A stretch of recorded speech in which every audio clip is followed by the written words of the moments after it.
quick video, ladies and gentlemen, with all the hostile things going on in New York about that case of the young man that lost his life on the subway, and Black Lives Matter was nowhere to be found when that old man in Philadelphia got punched to death by those kids, and crime is at its all-time high. You don't see Black Lives Matter. Now that Donald Trump won the election and Kamala Harris flunkies don't got nothing else better to do, they're trying to cause a riot. But I wanted to cover this story here, ladies and gentlemen, about an 80-year-old veteran who lost his life over a parking spot by another black man. Where's Black Lives Matter? Where Black Lives Matter, they only pick and choose their battles, like many people do. But this story here is sad, ladies and gentlemen. It goes to show you, Black lives don't matter. All right, let's go.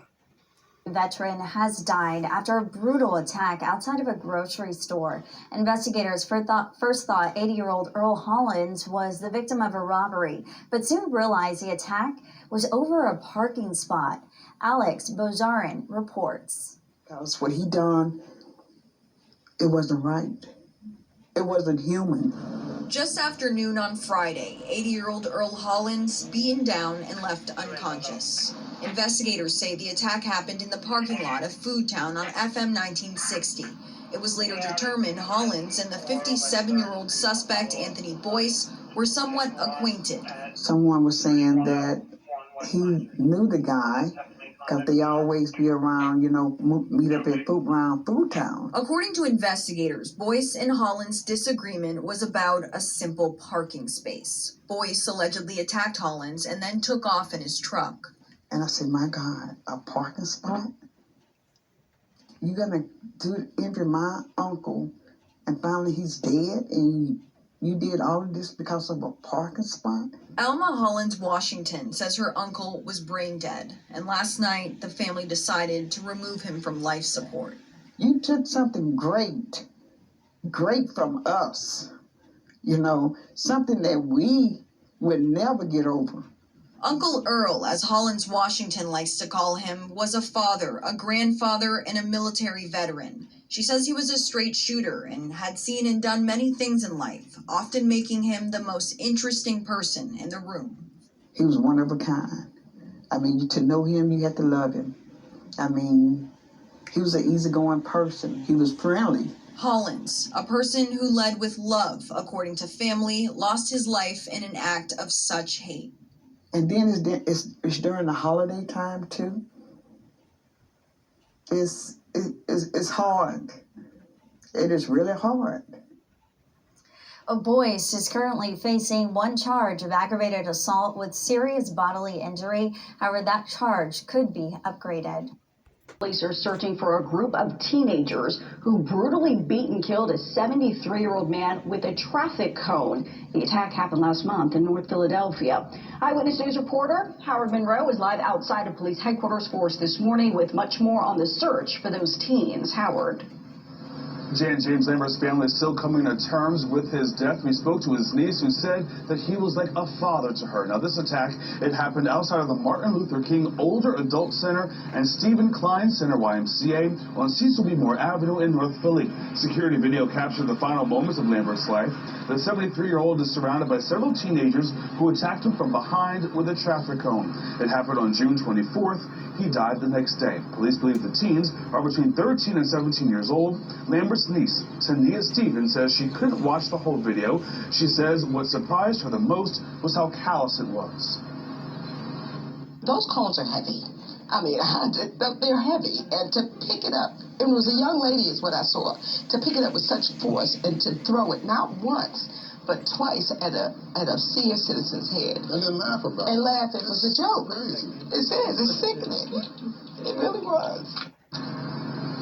Now, police say Lambert did nothing to provoke this attack. Police say they're also looking into whether these teenagers were involved in similar attacks around the city. Live outside of police headquarters, Howard Monroe, CBS 3. Family, they said they believe the motive was just random rage, bullying this old man for fun.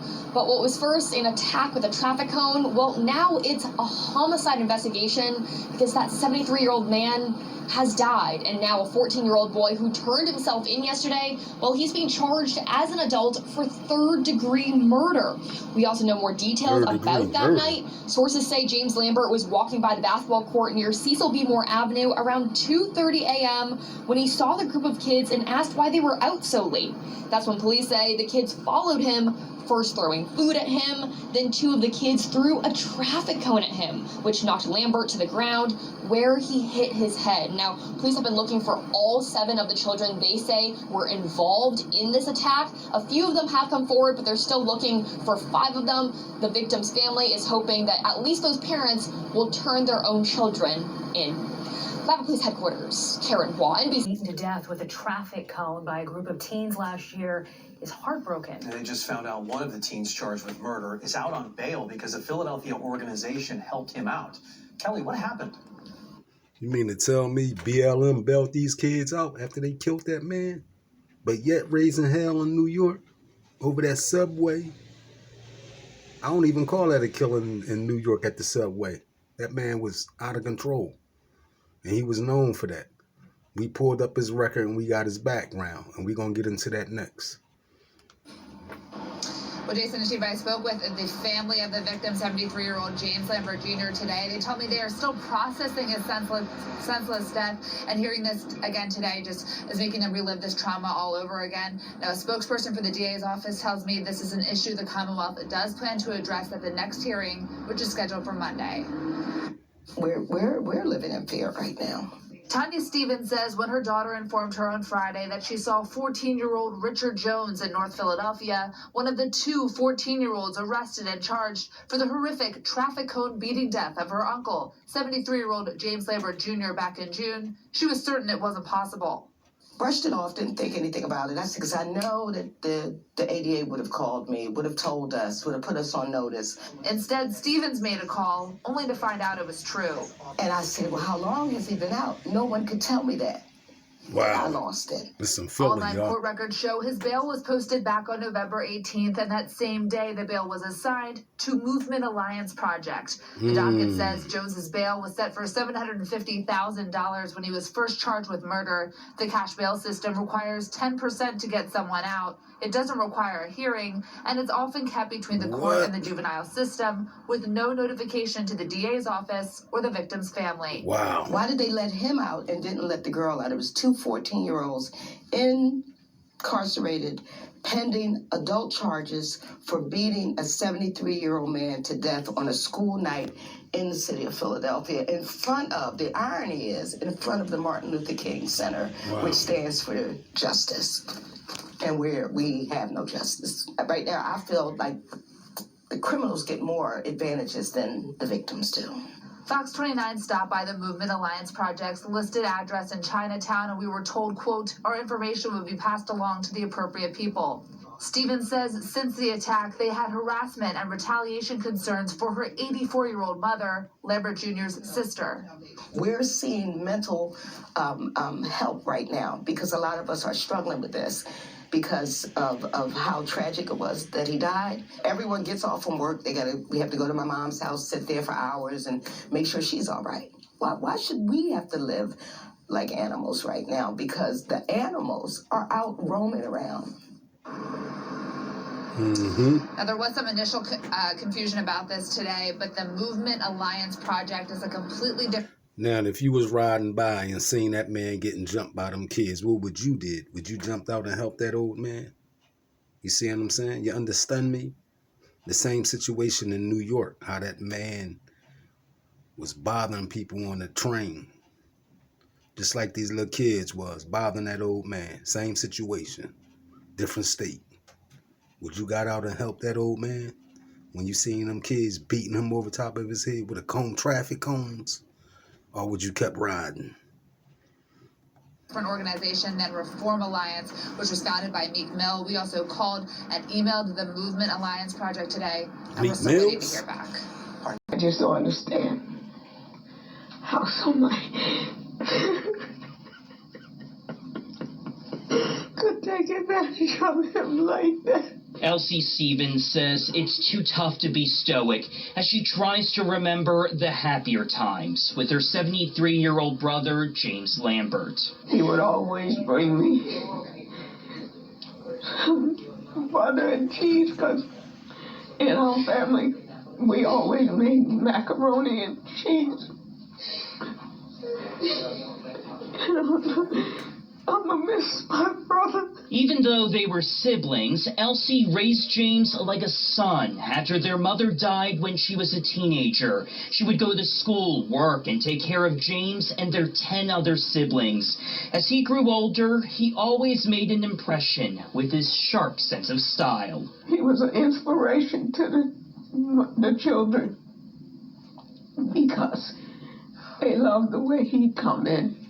And he looked so nice. And he was nice to people. So when she watches surveillance videos showing teenagers chasing and beating her brother Black to death, teenagers. she's left stunned. Where and BLM at? heartbroken. Turn yourself in. How Where was can BLM you at? suffer like this? They want to stick their head out now and try to cause a race and then riot. you don't have enough And all this nerve killing to going come on up in and Philadelphia. God damn it. face the public to let them know that you were sorry. Police are offering a $20,000 reward for any information leading to arrests. We have contact information on the CBS Philly website. Brandon Goldner, CBS 3. Philadelphia transgender activist identified as Kendall Stevens is now charged with sexually assaulting 2 children under the age of 13. Action News reporter Annie McCormick, she's live for us outside police headquarters with the new details we're learning about this, Annie. Yeah, Gray and Shari, disturbing details. Kendall Stevens was arrested today for the rape of a minor. Sources confirm that she is the same Stevens who is a prominent LGBTQ activist in the city. The state attorney general's office filed charges tonight against 37-year-old Kendall Stevens. The charges include the indecent assault against a person less than 13 years old, rape, unlawful contact with minors, sexual offenses, and endangering the welfare of children, parent, or guardian. Stevens came to Action News in August of 2020 after she was attacked in her Point Breeze neighborhood. She says she was targeted by a violent... Nah, she was attacked in her neighborhood because them kids knew what she was doing to them little kids in that house, y'all. And then y'all came after them kids like if they was doing something wrong. They knew what was going on in that house. That's what happened. And y'all was defending her over the kids. And look what she was doing to them kids in that house. Group for being a trans woman. Stevens then became a prominent activist for the LGBTQ community. She urged lawmakers to change Pennsylvania's hate crime statute to include protections for LGBTQ people. So she's seen here in March of 2020. So she can go out there and mess with them kids with no backlash. That's why she did that. And look at your boy right there from up Philly. Look who that, y'all. Who that? Standing next to this, co-signing it, co-signing that shit, y'all. At a press conference launching District Attorney Larry Krasner's LGBTQ Plus Advisory Board. The board was created in part to be a source of information and resources for victims and survivors of crime within the community. It means to me that the transgender population will finally get the support that we need from city officials that we really haven't gotten historically. Right. Get the support you need from the officials so you can go out here in the community and violate our kids. You understand me? And no one touched on that shit. Let's go. Sources tell Action News the charges are in relation to the rape of 2 young boys under the age of 13. Stevens remains in custody tonight. A spokesperson for the district attorney's office said in a statement, the investigation of allegations against her is being led by another agency, and as such, we have no comment. No comment? Now, Judge did set back. What's going on with that case? Why the news ain't talking about it? Channel 6, 310, 29. What happened with the case? Philadelphia, Cheryl Parker. At $250,000. The next court appearance is scheduled for December 29th. Often, the state attorney general's office takes on cases from local district attorney's offices if there's a conflict. For now, no way you could put 9 white people in a room that would find Daniel Penny guilty. Oh, God. They picked a white supremacist jury specialist to target the racists in that jury. Wow. The prosecution pointed out the fact that defense was eliminating people based on race. Let me take it back because I don't want to scare y'all. Really? Logically thinking, if you pick a white supremacist jury specialist and you pack the jury with white people, obviously you think race has a significant role in this case. Oh my God. And obviously you are looking for that one white supremacist holdout. Wow. That one. Wow. This is now about white supremacy. No, Daniel Penny was this raging Nazi white supremacist who just was looking for a black target to take out because white people good, black people bad. Like, what? This is what we're dealing with in the black community. This level of derangement. Right. Like, what are we talking about here? The man was a dangerous pedophile criminal. Okay, he didn't get any pedophile charges. But in my opinion, why are you trying to kidnap a 7-year-old girl? Right. What? To take her to Chuck E. Cheese? See, they ain't tell y'all about what that. other reason would you be trying always to a coin. snatch It's always a a little flip girl of the subway? coin, goddamn. And then the New York City Police Department, the DAs, let you go back out free to harass and try to kidnap another child on the subway and hurt elderly people. But it's white supremacy. Tell us more. One holdout. Might have been more. But there was definitely one person in there that said, I'm not going to convict this white kid for killing that poor little mentally ill Negro piece of trash. Oh. Forgive my language, but I'm proving a point. No, this is how they think. The defendant himself called Jordan a dirty crackhead. That's what he he was. A dirty crackhead. Let him. Let's be clear. He was a dirty criminal crackhead. Sorry, he didn't add enough to that. So I just wanted to clarify. Oh, the police found inconsistencies in his story and allowed Daniel Penny to walk free. When does that happen for black people? Am I not making my point clear enough? Racism has its tentacles all over this case. Racism has its evil tentacles all over its case and all around the minds of white America. Are all white people bad? No. The prosecution did a phenomenal job. The only white people who aren't bad or do what we want them to do, who bow down to our racist rhetoric and just, make sure that they have enough white guilt, then we like those. Those are the good ones. I mean, imagine being this much of a crybaby grifter. I mean, it's just recycled. Race hustler. Reverend Sharpton. Sorry, Al Sharpton. The man calls himself a reverend. And even down to the little flaming jumpsuit or whatever it is that he got on. You remember Al Sharpton coming out there in those jumpsuits crying racism? I mean, the grift never stops. The rat, I guess they're Al just the picking rat, up right? the mantle now. The judge is trying his hardest to bring justice to Jordan Neely's name. But racism is still alive and kicking in America. Right, through Right. you. You Right, are the exactly. racist. In the community. There's no other way to view this. Blacks are more racist than Everyone any has motherfucker looked on at the the planet. case. God damn it. And those among you Kill their own who peoples say for no that reason. Daniel Penny is innocent, Fuck out of here. Yes. have racism and bias in your heart. Oh, If you look at the facts of this case, internalized then you racism. understand Wow. that Daniel Penny is guilty. But today, white supremacy got another victory. What? Today, the KKK, the Klansmen, the evil in America got another victory. They got that top charge dismissed. America shall continue to America and shall continue to place second-class status on black people. And black people, don't get your hopes up. I'm going to spare you the shock. Even if convicted of the top charge, he wasn't getting more than 4 years. We don't get justice in these buildings. What? They might throw us a crumb here and there, but we don't get justice in these buildings. And I dare you to show me a study or some case law to prove that. To disprove that.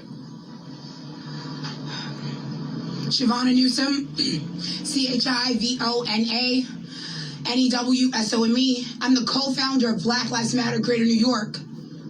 I stand here heartbroken because I have to hug a father who knows that the murderer of his son will most likely go free, who has to look in the face of a jury that no matter the facts, no matter the expert witnesses, no matter the people yelling on that train that day to let Jordan go, you will kill him. They will not find a white man guilty of killing a black man in modern day America. This is no different than Jim Crow. This looks like a picture out of the picture book when you look at that anonymous jury. We have baby boomers who are there doing Jim Crow on this jury. We have young people who are looking at Daniel Penny as a hero. And what America is a hero of killer. He didn't give a crap about Jordan.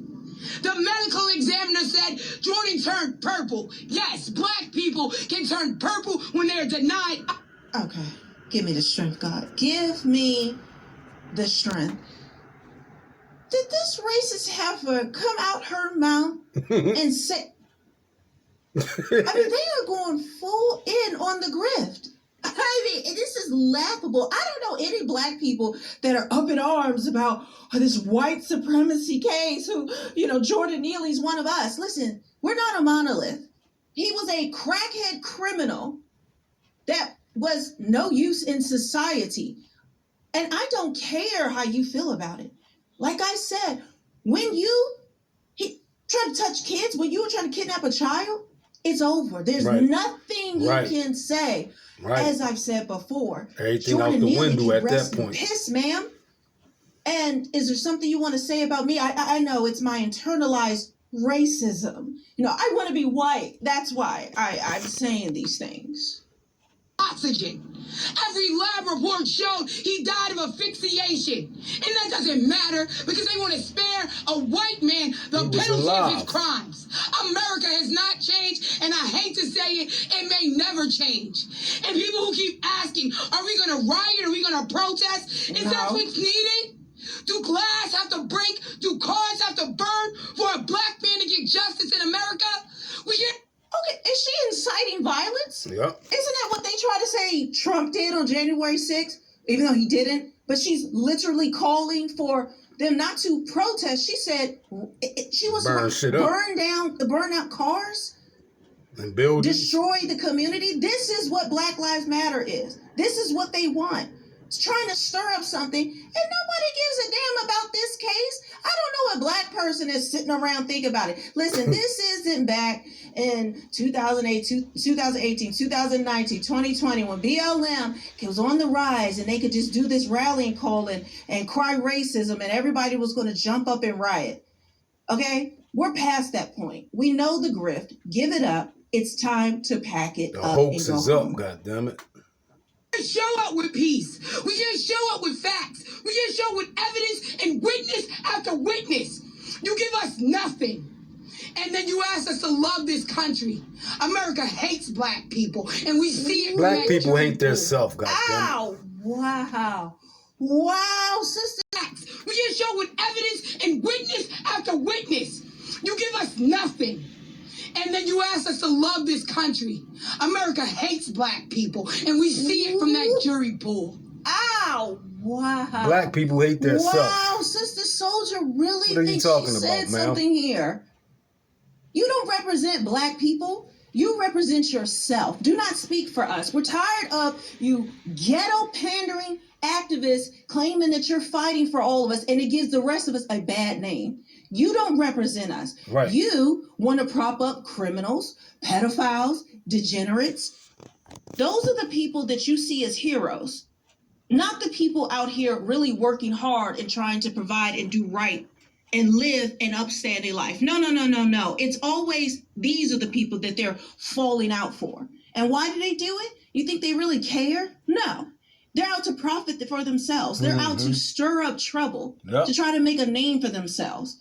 And that's exactly what they did with the whole George Floyd thing. So the jury got it right. I'm sorry, but BLM are nutcases. And we've seen how they've tried to divide this country. They've given more to LGBTQ causes than they have Black causes. They have donated more money to LGBTQ than they have the Black community. But for some reason, they're supposed to be for the betterment of all Black people. Right. The only Black people that seems to be doing well through this whole grift are the actual leaders of it, who we've seen how they've used the money and enriched themselves and buying houses and properties. And speaking of another case, they